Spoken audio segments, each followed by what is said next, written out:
Hello and welcome back to the Nutrition and Life podcast. My name is Lisa, I'm your host, and today I have the pleasure of speaking with holistic sleep coach Morgan Adams. Morgan helps Gen X and millennial women sleep better and heal from insomnia. Morgan, welcome to the show. Thank you for having me. It's great to be here with you. I'm super excited to talk about all things sleep. I've had my own issues with sleep over let's say last decade or longer, but we'll probably touch on some of that. But I don't even want to start off with that. I would love to hear more about you to begin with, simply hearing how you got to what you do today and where you are today. Sure. Well, my sleep story started, gosh, 20 years ago, maybe. I had what they call sleep onset insomnia, basically a fancy way of saying I had a really hard time falling asleep. And this got kicked off by just a relationship challenge in my romantic life.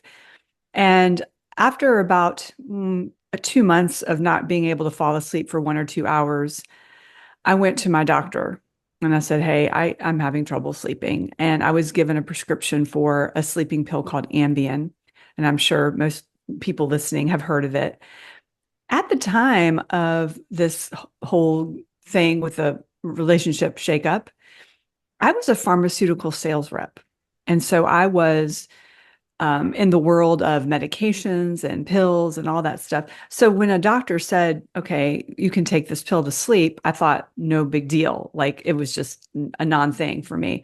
So I took the pill and fell asleep faster as advertised, but I had a lot of residual side effects the next day: grogginess, brain fog, trouble concentrating. And at this point, I'd already kind of switched careers to a career where I was in PR and I had to write very fast on a deadline. And remember getting into trouble several times because I could not produce my work quickly enough because I was so groggy, brain fogged from the medication residual.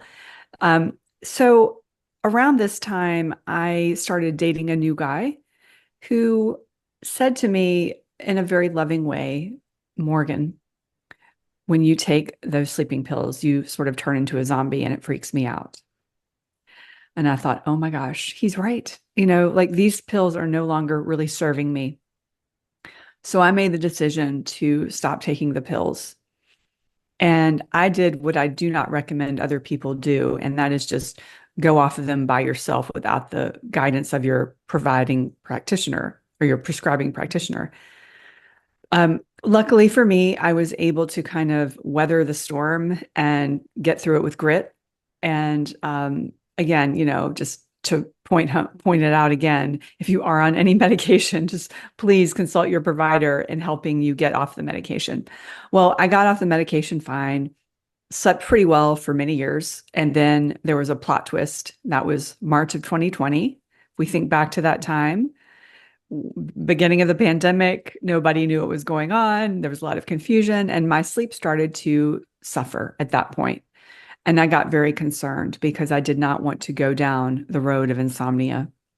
So I bought myself an Oura ring to track my sleep. I started to Google how to get better sleep, and I was able to quickly get my sleep back on track, fortunately. And during this time, I started to share on Facebook what I was doing to improve my sleep. And I found out that a lot of other women in my social circle were having trouble sleeping too. And so it got me thinking, okay, there are a lot of women out there who are struggling with sleep. I seem to have figured it out at this point. Why not make this an actual business? Because there seems to be some kind of interest. So that realization happened in late 2020. And of course, once you declare that you want to do something, well, you kind of have to figure out how to do it, right? You can't just, hang up a shingle and say, "I'm a sleep coach now. Hello." So I spent a year doing health coach certifications, sleep coaching certifications, immersed in, the topics of sleep and health, and then launched this practice in 2021. And it has been an absolute joy to help women sleep better, heal their insomnia, and live healthier, more fulfilling lives. Wonderful. And I really think that most coaches or most successful coaches have struggled with a certain problem themselves. And then just by overcoming that and learning more about it, that makes them such a great coach now because you can truly relate to what your clients go through. And so thank you for sharing that. And for me, it was never an issue like falling asleep. It was more from doing shift work for several years that I had completely, quote unquote, broken my circadian rhythm. And prior to that, I had a very, very healthy sleep of like very sound and deep as well. But then after going through these horrible shift rosters, type things, I really, like on a normal night, I would wake up 6 to 8 times, also caused by my ex-husband snoring at the time and so on. So Mm. many things contributing. But yeah, like you, I kind of dove into many of the things of like, oh, okay, what are some of the basics? And most of the listeners will know because I speak about several basics so regularly, like setting a set time to go to sleep and getting up at the same time, light exposure, and all these kinds of things, and of course nutritional aspects as well. Which many of the things I saw you speak about in your content as well, which I loved. And one of the things that still I'm asked about quite a lot, and that spoke to me in one of your posts was why do many people wake up between the hours of like 3 or 4 a.m. and then sometimes either not able to go back to sleep or staying up for like an hour and then going back to sleep? What is it about that wicked hour? Yeah. Well, you've touched on a very, very important question. And it's the question I get asked most by my clients. And it's the problem that they come to me most often with. And so I created a free guide called Awake Again at 3 a.m., your guide to why you wake up and what to do about it.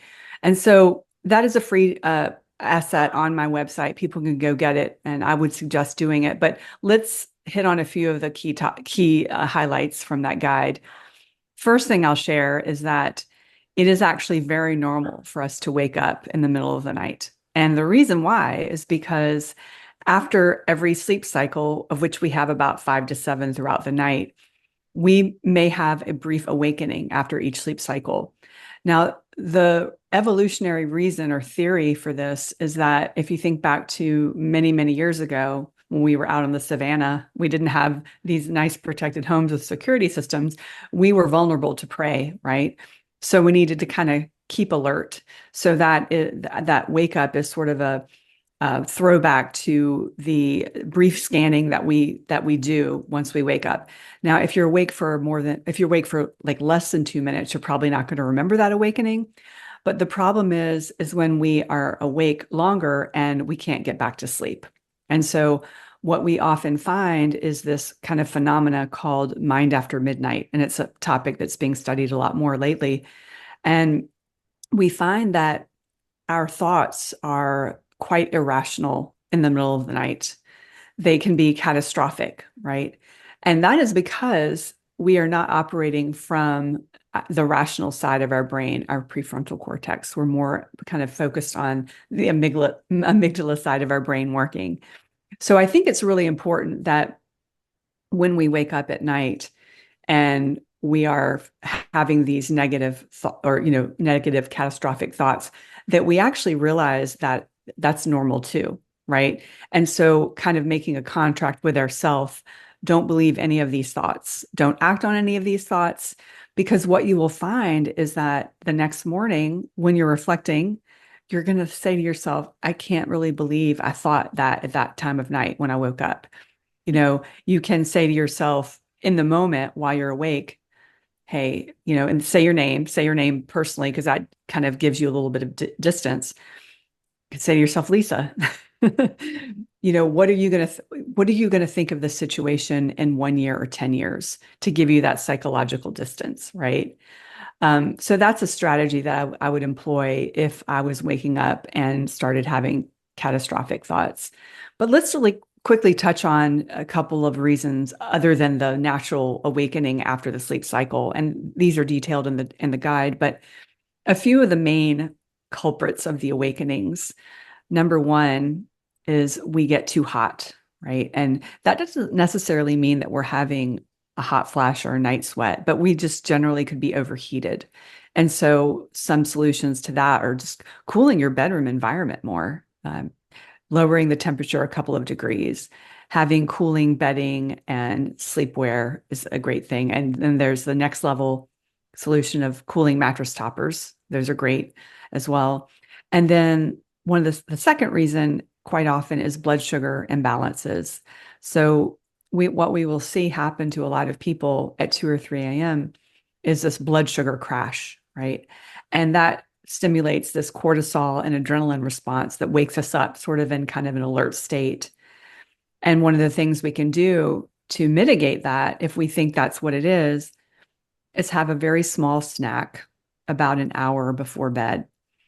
And the small snack would be, some protein, some fat, maybe a Greek yogurt with some nuts, or maybe half a banana with some almond butter.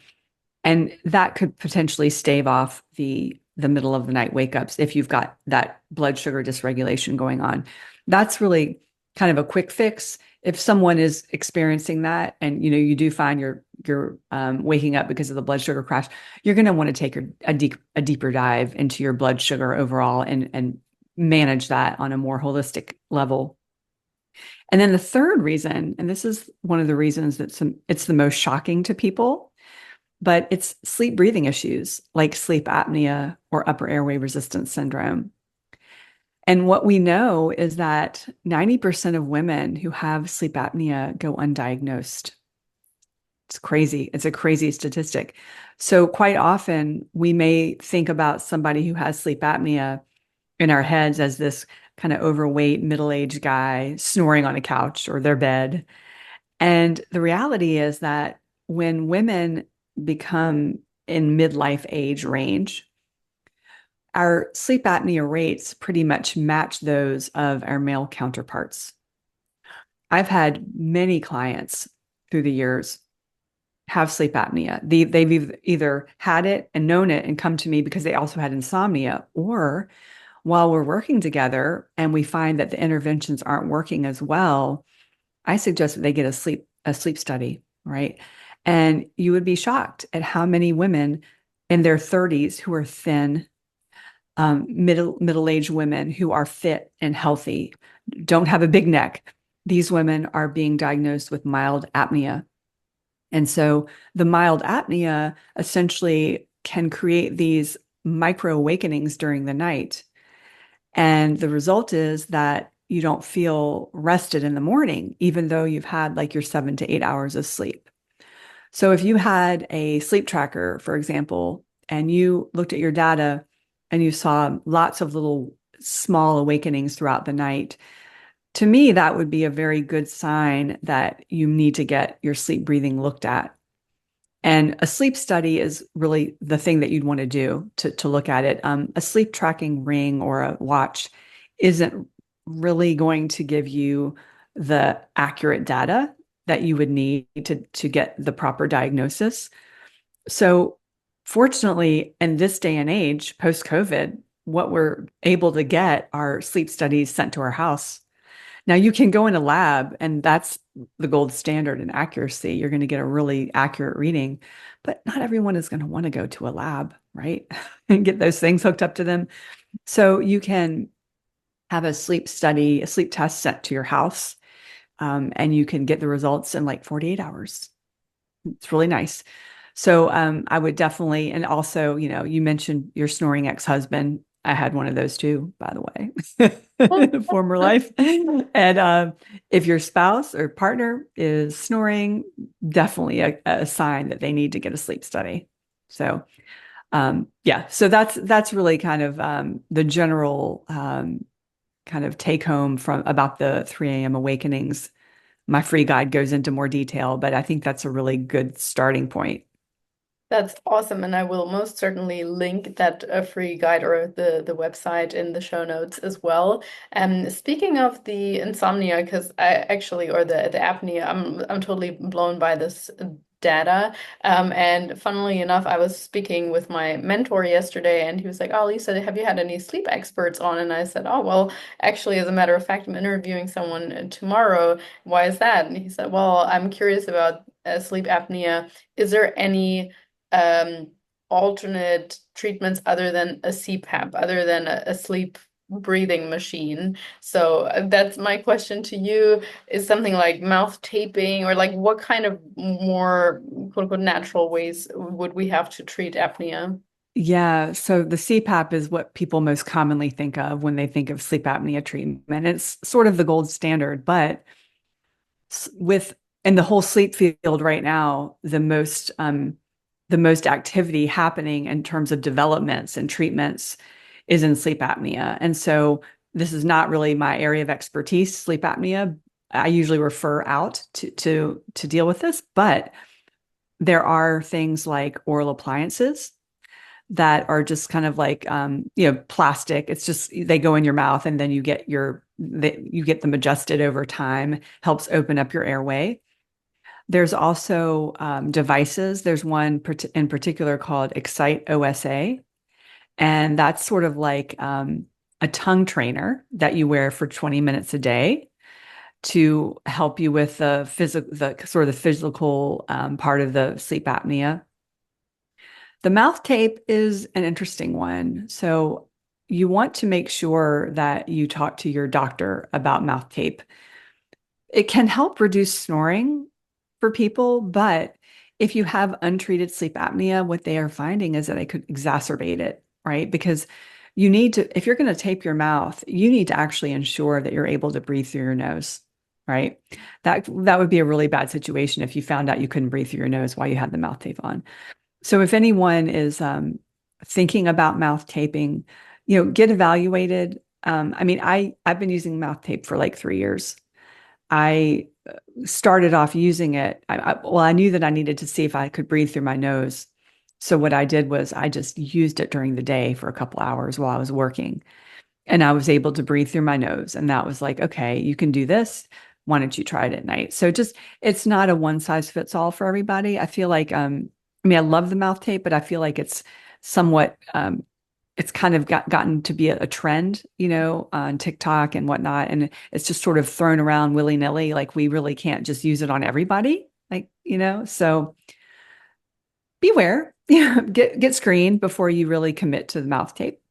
Awesome. Yeah, I like that caution note there. And as you said, it's just something that pops up on social media quite a lot. So thank you for those tips. I have one further question in regards to or actually two, in regards to the 3 a.m. wake up, and that it refers more to hormones, because I believe that that can sometimes also be a reason why people wake up in the middle of the night. What kind of connection is there between the hormones and or could there be Yeah. between that? Well, sometimes what we might see is because of our stress and our worry, we might have a little bit of a cortisol bump in the middle of the night, and that could wake us up. So, in that case, I would say managing your stress, like doing some deep breathing, not only before bed, but doing that during the day, managing your stress during the day and reducing your stress day and night. So, to mitigate that cortisol kind of wake up. Then we have the whole, menopausal types of hormonal flux, estrogens declining, progesterone's declining. And, you know, one of the ways you can deal with that is exploring hormone replacement therapy, right?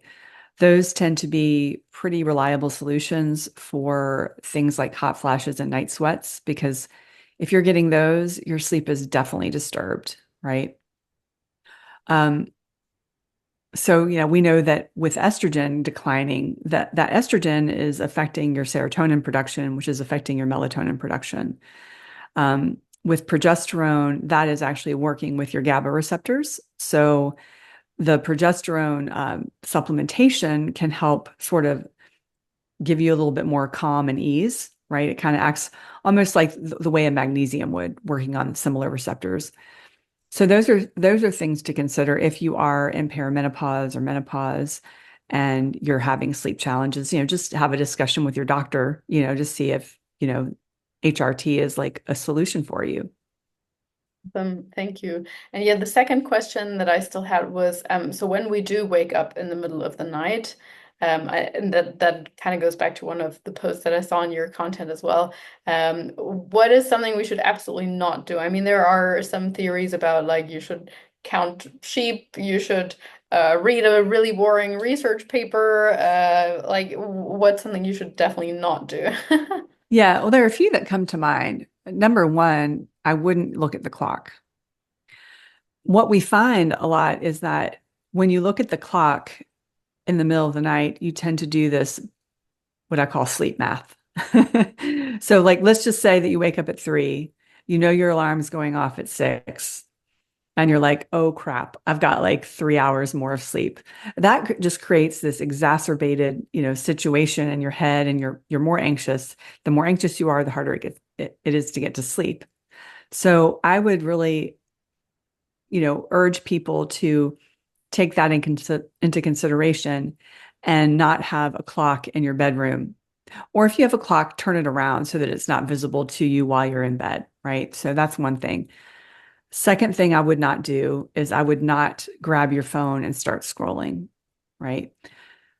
Now, there are going to be a certain segment of people for whom this is going to be okay, right? But I think for the majority of the population, it's kind of a recipe for becoming um, more engaged and more awake, right? Because you've got a couple things happening. You've got the blue light from the screen that's shining on you. You've also potentially got content because people tend to scroll social media when they, get on a phone at night, and the scrolling part is activating to your brain. So you want to, really kind of avoid picking up your phone if possible. And now there are some exceptions to that too, as well. Like when I'm working with clients who want something to do at night when they wake up that's going to be calming, well, they may do a breath work or a meditation app. And in that case, okay, maybe put on some blue blocking glasses, maybe, start your meditation or whatever and put the phone across the room so that you're not staring at it. And then the other thing that I would probably avoid doing would be eating. So we talked about that little snack before bed if you're having blood sugar issues. Um, that's a specific use case scenario there. But sometimes what people will do is they will wake up and they're maybe bored and they decide to have a snack. I would discourage people from doing this because from a circadian perspective, when you eat, it activates your pancreas. And once your pancreas gets activated, your melatonin production shuts down. So you're really kind of giving yourself the opposite signals of sleep because you want that melatonin happening, getting produced at night and secreted at night. And you can also, this is interesting, you can almost train yourself to wake up for a snack, right? Because you expect it. So I would really, really urge people to like not do the snacking thing if they wake up in the middle of the night. So those are a few things off the top of my head that I would say pause on doing those things. Really great pointers. And like generally speaking, I am a big advocate for keeping the phone out of the bedroom if possible. Like not even having it within reach, because we're so like tempted. Oh, I'll just check quickly before you go to bed or in the morning, first thing. So overall, I'm just such a big fan of not having the phone in the bedroom. But yeah, in regards to the food, you were saying it interferes with melatonin production, and melatonin was actually one other thing I wanted to ask you about, because in the past, like many years ago, I just thought like, oh, okay, melatonin is in many sleep supplements. I'll just take it regularly because it's also an antioxidant and blah blah blah. And then a little while later, I learned more about it, and now I personally discourage people from taking melatonin on a regular basis, especially in high doses, as it's usually sold. But yeah, I'm curious about your opinion on melatonin supplementation and also just any other kind of supplements that you sometimes recommend for aiding with sleep. Yeah. So melatonin is one of those very controversial topics in sleep. There's a lot of divisiveness about it. I tend to be on the side that's a little bit more pro melatonin, but there's some caveats to it. So melatonin has historically been used pretty successfully for jet lag, shift work, circadian rhythm disorders. That's a commonly used, that's a common use for melatonin. Now, in my opinion, I do believe there is somewhat of a use case for people having it once they are in their 50s and beyond. The reason I say this is because we know that there's actually a decline in melatonin as we age. And so you could look at it as supplementing what you've lost, similar to the way that we just talked about HRT. You're supplementing what you've lost. So I do think there's a good use case for that in your midlife years. But there are some caveats to the melatonin conversation, and you really want to make sure that you're sourcing your melatonin in a good way. So years ago, they did a study where they pulled melatonin bottles off the shelves from pharmacies and grocery stores in Canada to see if the melatonin advertised on the outside of the bottle matched what was in the actual pill. And they found a very wide variance between what was advertised on the bottle and what was actually in the pill. So there was like some melatonins had less, and then some had up to like 478% more melatonin than was advertised. And so, you're not going to like have a massive side effect from melatonin. It's not going to hurt you significantly, but we know that some people may have grogginess the next day from too much melatonin. So no one wants to be groggy in the morning, right? So if you're going to experiment with melatonin, I would say make sure that the source is like a pharmaceutical grade. There's also a product that I use myself and recommend called Herbatonin. It's a plant melatonin made with just alfalfa, chlorella, and rice. It's actually been shown to be more effective from the antioxidant and anti-inflammatory aspect of than synthetic melatonin. And then a lot of synthetic melatonin brands have added ingredients that may not be as healthy. So those are things to keep in mind. Now, I did just last week hear about a really interesting study on melatonin dosing and timing. So this was compiling a lot of different, it's a meta-analysis, so it's compiling a lot of different studies. And they were saying that, and this kind of surprised me a little bit, that the ideal timing and dose was having 4 milligrams of melatonin 3 hours before bed. Right. Now, That's I yes. knew that dosing melatonin was really best, a couple hours before bed. A lot of directions on melatonin bottles will say at bed or 30 minutes before bed. And I did understand that melatonin was to be dosed usually for a normal sleeper a couple hours before bed, but 3 hours seemed like a lot. And then 4 milligrams of melatonin seemed kind of like a lot, but I don't know. I mean, it's one of those things where, not medical advice, but maybe it's worth experimenting. Maybe if you are on melatonin and you want to keep taking it, but you're not really getting the benefits, play around with the dose or the timing, right? One of the things though that I'll end the conversation on the melatonin because it could get long, but one of the things that's a myth out there about melatonin that I think it's important to clear up is that we don't have any evidence at this point from any research that supplementing with melatonin actually impedes your own melatonin production, right? We don't have any evidence of that. So people, shouldn't be scared. Like it shouldn't be a scary thing to supplement with the melatonin in fear that you're not going to create your own because you still will create your own. But, on a fundamental level, I think what we should all be focusing on more than the supplement conversation is like, how do we produce our own Mm. melatonin? Like, how do we enhance that? And really, the best way to do that is by managing our light environment, right? So we really want to make sure that we're getting plenty of daylight in the, during the day, little bursts or like little snacks of natural light during the day so that we're getting, and this is going to sound like a lot, but 60 minutes of 60 minutes of melatonin, 60 minutes of natural light exposure a day, right? Is really like the sweet spot in terms of enhancing your own intrinsic melatonin production. And then on the other side, we want to make sure that we're getting adequate darkness at night, right? We're turning down our lights dim.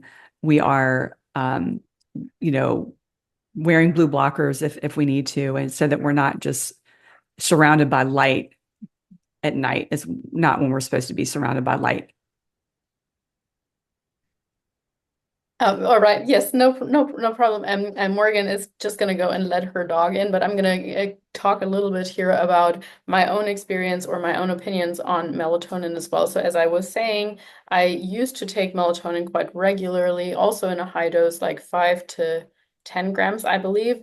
And then I learned that our natural amount of melatonin in on a good day is actually more like five or like a tenth of what we should be taking or what is often commonly sold. So you might be taking your 5 milligrams, whereas your body's natural production is actually 0.5 milligrams. So this high dose, while she's absolutely correct in my opinion with the fact that it's not going to interfere with your own production, I have also heard that it might interfere with the hormone production of other hormones if taken consistently. But going back to the light point, I think that that's such a really great applicable takeaway in the sense of action steps. So getting daylight exposure, and as far as I'm aware, especially that morning light and that evening light, like if we're able to go outside somewhere around about the sunrise time or within an hour or two after that. Of course, with seasons always a little bit more challenging,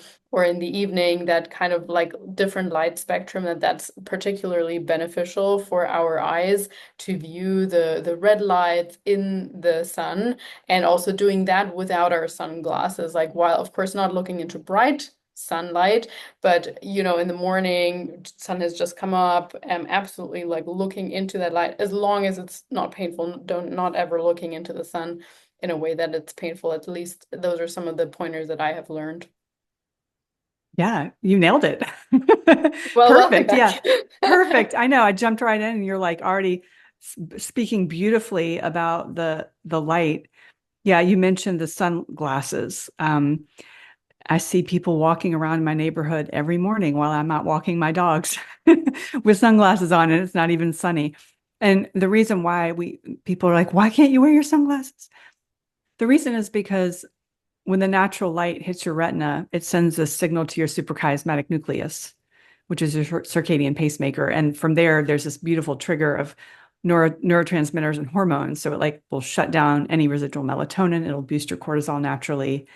And it can even help your thyroid. It can help with your just mood and focus. So many beautiful benefits coming out of that morning light. So when you're wearing your sunglasses, you're basically depriving yourself of all those benefits. Why would you want to do that? Mhm. But again, just there is some nuance there with sunglasses, because if you're driving to work in the morning and you've heard this episode and you're like, well, I should take my sunglasses off. Well, you want to be safe, right? If there's a glare while you're driving and you can't see, well, you want your sunglasses because you don't want to crash into anything. So just kind of take a common sense approach with the sunglasses. And I've got very light eyes, and I mean, I used to wear sunglasses 24/7 practically. Like every time I stepped out of the house, it was, unless it was night, I would wear sunglasses. And what what I found was that it was kind of painful at first to wean myself off, but my eyes have, your eyes become kind of adapted to the light, so that at this point, the only time I'm wearing sunglasses is if, like I said, there's a glare while driving, or if I'm at the pool or a beach and it's just like the middle of the day, like you need to, have a little something on your covering your eyes because it can be insanely bright. Yeah, that makes complete sense. I think actually, and yeah, I mean, I think we think the same way about like our skin, a little bit of natural sunlight exposure in the morning and in the evening. That's actually, we've learned that that's quite healthy, but during the day you don't want to get burned. But yeah, I guess further expanding on the potential supplementations, are there other things you mentioned? Magnesium earlier or something of the like, are there other natural supplements that you work with your clients?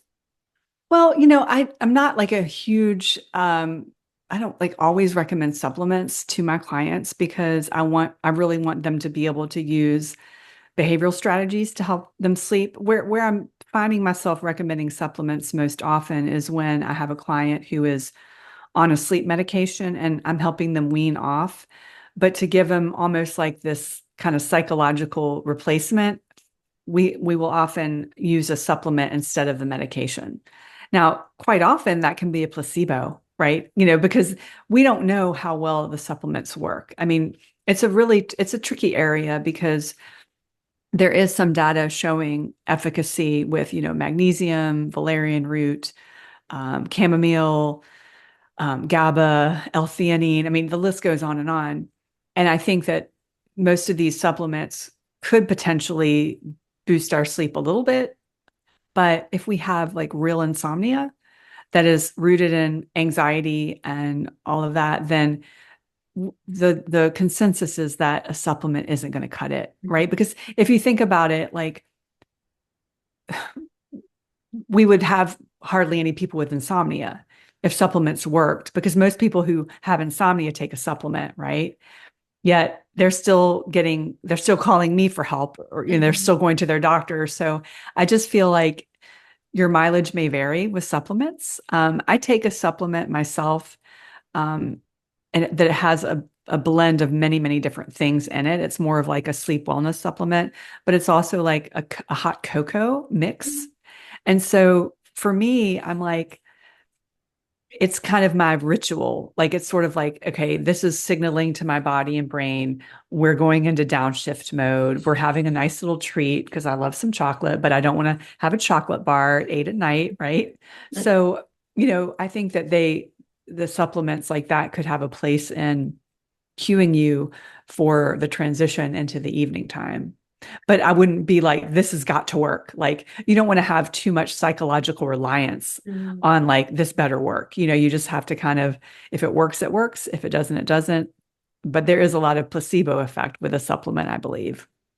Yeah, that's a really good point. And I love what you say about that shift down routine, and which is such a big part of quote unquote sleep training, right? Like it's just like I often say to clients when they are struggling with sleep, to treat yourself a little bit like a child, because we can't just expect like you're going from work, and then we want to hit the switch and like, okay, suddenly you're out. If you're like children, like having a set bedtime, children like having a story read to them, children like knowing what's coming up, and you brush your teeth, and that's like initiating that process. And so having that routine for yourself as well, where you're like, okay, I want to be asleep by 10, so that means at 9 I should start winding down. That means ideally I should stop working at 8, and like just having those set routines, and potentially a cocoa or whatever within that is a wonderful practice, I believe. Yeah. And I think you said it so great. Treat yourself like a toddler, right? Yeah, we really need to really hone in on some kind of evening routine that works for us because Matthew Walker, a really famous sleep Mhm. scientist, talks about the sleep is sort of like landing a plane. You have to gradually descend into it. You can't have a crash landing because our bodies and brains just aren't adapted to that. So if you can carve out like at least a half an hour for that wind down, and sometimes you may have to put an alert on your phone or have some kind of timer to alert you to wind down because we can get wrapped up in things, especially TV, right? And be like, oh my gosh, it's 10 o'clock. I was supposed to be in bed at 9. Yeah. No, So that's a yeah. really good point. Yeah, I love Matt Walker. His book Why We Sleep was one of the big teachings for me when it came to like working on my sleep routines. I absolutely love it. But yeah, one thing that I wanted to talk to you about also is you mentioned your Aura Ring earlier, and I mean there's a ton of other sleep trackers. What sort of value do you see in them, or also potential?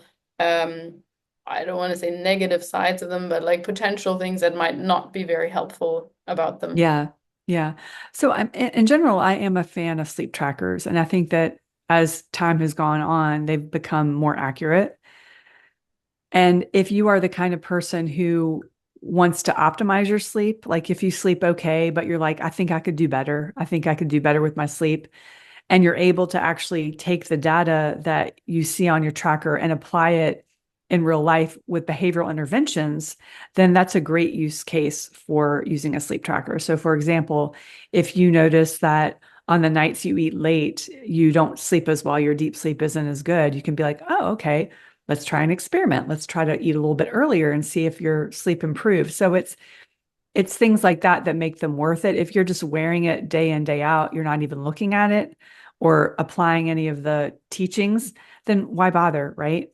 Now, the people that I don't feel do as well with a sleep tracker are actually most of my clients. They have insomnia, right? And so when you have insomnia, you tend to be a little bit more anxious about your sleep. And looking at the data on a daily basis can make people stressed out about their sleep. If they didn't get enough REM or deep sleep, they may be like, oh no. It can create this scenario called orthosomnia, which is like hyperfixating on sleep data. And it can backfire on a lot of people. So if you've got like that kind of thing going on where you do have insomnia and you're anxious, I would say hold off on a sleep tracker till you can get your sleep recalibrated and then introduce it. There's also sort of what I call the middle ground approach to sleep trackers. And that's where you, instead of looking at it every morning, you look at the data once a week and you pick a day and you like look at the trends of the week and evaluate that way. That way you're not like so fixated on each day's data. You kind of just have a little bit of psychological distance from it, which I think is a nice approach too. Yeah, definitely. I would agree with that. I never thought of it in that way. I used to have an aura, and precisely for the reason that you mentioned, I actually stopped wearing it after about a year and a half. I still think there's tremendous value to it, even just in the sense of being curious, but I found it was stressing me out more than anything because it was like, yeah, I know I slept poorly last night. You don't need to tell me that by showing me a horrible score and, like Right. something like that. But I generally think for anyone it can be very helpful just seeing like do I actually or how many times do I dip into deep sleep? At what time am I or why am I so alert at this time? Or how, as you mentioned, like how's a hard training session affecting my sleep? So Yes. yeah, all these things can be really, really helpful. And I mean, everyone probably has a poor night's sleep from time to time, even if they are pretty routine with all their practices and so on. So if we have had an occasional bad night's sleep, maybe also due to jet lag or a celebration or so, what is something we can do like more or less immediately afterwards or the day afterwards, in order to mitigate some of those effects? Yes, that's a great question. And I frankly have occasional nights of bad sleep. People are like, "Do you just sleep perfect?" No, I don't sleep perfect every night. I'm in perimenopause. My sleep over the past couple years has been changing, right? And so I will share what I do to help me on the days that I don't sleep well. So number one, this won't be surprising. I get out and get as much natural light as I can as early as possible. I find that that's helpful. What I also will do after that is I will have a high protein breakfast. That's another thing that gets me. It's like these little layers of energy that I see as I do them. That's like upgrading me a little bit. And then what I'll do after I've had my high protein breakfast is I'll do a workout. And I might be cussing at my treadmill as I'm walking on it, or on my bike as I'm getting on the bike because it's the last thing I want to do, but I do it, and it really there's data showing that exercise can help mitigate the effects of sleep deprivation. Now, you don't really need to go as hard, right? You don't need to do like a 60-minute hit workout, but if you can just get your body moving for like 20 minutes, it's just going to send, that blood to your brain and give you a little bit more focus. Like if you have to get through your workday, those strategies right there will get me through till lunchtime. And then the lunch will kind of energize me. I'll take another walk. And then if I'm feeling like, oh my gosh, I need to power through, I've got podcast clients in the afternoon, I might take a little 20-minute nap. Those are a great way to restore yourself after a night of sleep loss. You want to just make sure they're short because you don't want to cut into you don't want to snack on sleep too late in the day because that can interfere with your drive for sleep when you want to sleep. And then the last thing is, although it may be tempting, don't go to bed earlier than usual. You really want to just keep your normal bedtime and just let that sleep pressure build. And if you do those things, chances are you're going to get back on track the next day. And one of the psychological tricks I play on myself, and it's not really a trick, it's more of a strategy, but when I'm really down and out about a bad night of sleep, what gets me motivated or positive is saying, I'm going to sleep well tonight. Because if you've had a bad night of sleep, what you may notice is that your body is just gonna make up for it the next night naturally. So you typically will, I mean, there are exceptions, but you typically will obtain the sleep you need that night after a bad night of sleep because your body wants to just be in more homeostasis. So I just give myself a little pep talk. Well, and I That's what love I do. that positive reinforcement because we're so, like you said, it's so easy to get caught in a cycle of almost being afraid of going to bed. Like, oh no, what if I sleep poorly again tonight and I have this big important presentation tomorrow, and then that anxiety builds and so on. So I love the positive self-talk and all the other tips that you gave. I personally also like on a night where I'm a little bit sleep deprived, or more specifically also after travel. Like because I travel quite a bit, so often my sleep is cut short or in a different way because of time zone shifting.